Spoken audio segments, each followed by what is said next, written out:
And he has a lot of great new things in his life. He has a new baby. Aww. And he also has a new book coming out in the spring, which is really exciting. So I'm very proud and happy to present to you Mr. Stephen Leva.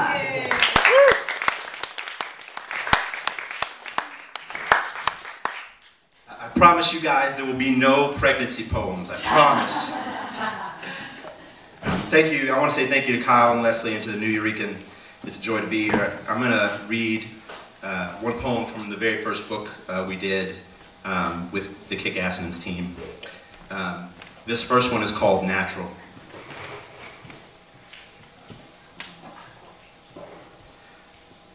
If I say New Orleans, I must say orphan. Must parade it before all dirges, all Zydeco. 4 golden men mortgaged to the street, the filament of their soul, beignets and bee bread. Panhandle on the dead. Big Ezekiel the First ruts in the yellow of their name like an organ, like crab fat. In winter each becomes a street lamp. The wrought iron in the blood rusts bourbon through the eye. If I say New Orleans, I must number the things that do not drown. 20 shades of local purple, of local blended blue and red on black, the kind of fist paints. A levee of bottles, stained glass, an empty one for every child without a parent.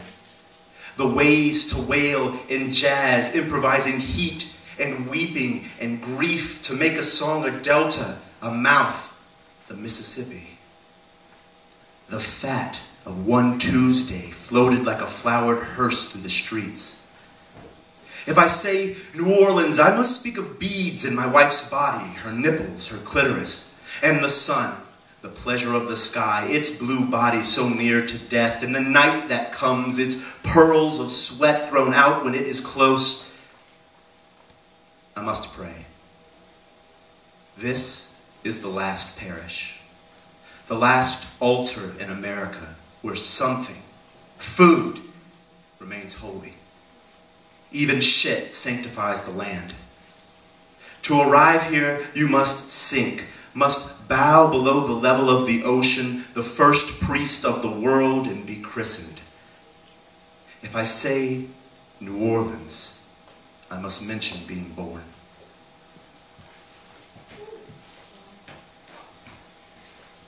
So I don't know if any of you have had the experience of trying to get your mother to try something new, like a new kind of food.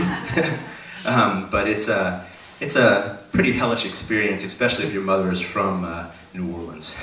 So this one is called Opinions on Mushrooms, New Wife. Mushrooms seared in sherry are something mother wouldn't table on her tongue. Growing up from the earth, they are a strange snow, and she remains a woman of gentility, of parish dusk. What is natural in the Big Easy is hard living, for sure, and drinking as much as broken levees. Shellfish, too, those staples of dish after dish, no matter which ward or quarter.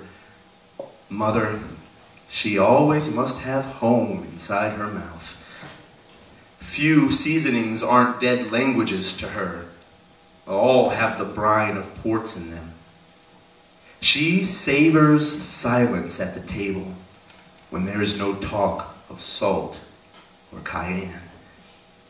Watch her brow ridge, a ripe pepper, stiffen at a plate of plain mushrooms blazed in the maroon sash of other coasts, other cities, others. This one is called Porch Preacher, West Side. This is West Side, Baltimore. Our fathers, brick stoops, immortal as cigarette ash. Our libraries, Enoch, ones who walked with God and were not for being taken. Grandfathers built cemeteries for God and then refused to visit them. Now burned out houses sacrifice the sun, take that wound into the earth. and our youth wafts up common as cigarette smoke. Generations of men cleared with a hand wave. This is what it means to grow up west of the stadiums. This is how history visits us. For this next poem, you're going to have to forgive my Polish. It's called Paczki. I am a fat Thursday, arriving like silence after music. My brother said, silence is the bare wall we make an anvil to turn stones into bread. Being in Poland is being a stone. Everywhere, day laborers are needing new Eucharist in the market. They know never eating paczki means never filling your stomach with money, means Graves' disease for a son's inheritance. Within hours, packages of dough have grown mouths and swallowed a country. And like a stomach, a land unfilled will not go long without grumbling. My father said, silence is how men speak for their fathers. I am reminded by the fog, before the first matins of the season, announced by mute swan and sun. As all preceding days, today is a plucked stone, perfect for stacking on graves, a monument to living, lime on houses and tomb slabs. Thus, the memorial grounds become a miniature Polish city at rest. The rust of tanks resemble paused pine sap. Its travel toward the earth ceased. The reflection of Jesuit universities in the Orda, new mausoleums in the sky. Mailboxes fixed as red grave markers to worn brick, completely empty, preparing for Lent, every golden horn hushed. Inside the holiday, a place beyond relief arrives on my back. A child clamoring for the shoulders, to paczki of God.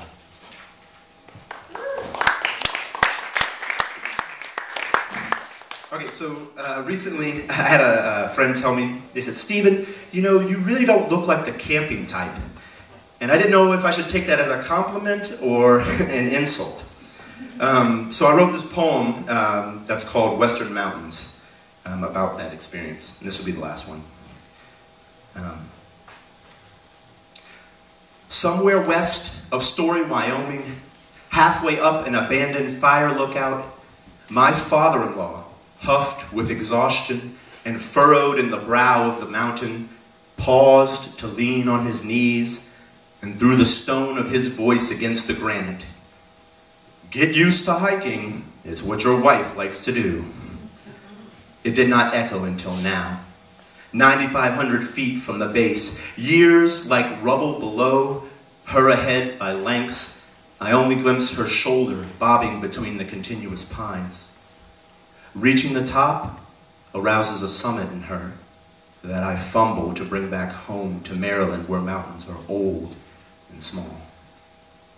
After climbing half a day, mountains stand more revealed but unchanged. Graveled with sweat and standing at the crown, I wonder, am I any higher than 5 years old on my father's shoulders? His diabetes thinned him to a peak, and I see, ridged against the horizon, against his body, bones of his boyhood. When he was still sleeved in Spanish, begging the TV to teach English. When his parents could not immigrate past their ignorance of my mother's skin and shipped him to Honduras for a summer to harvest every banana in the country. When he swore to walk back through Mexico or the Gulf to return. He grew. The years thickened in his skin. He found his way to rappel down without my mother. She spent years clinging to his dust. Ranges of climaxed earth continue west. I cannot pause, my youth released like my father's, pressure against the earth. Each year brings him closer to the ground, and I know I cannot climb down from his shoulders. Thank you.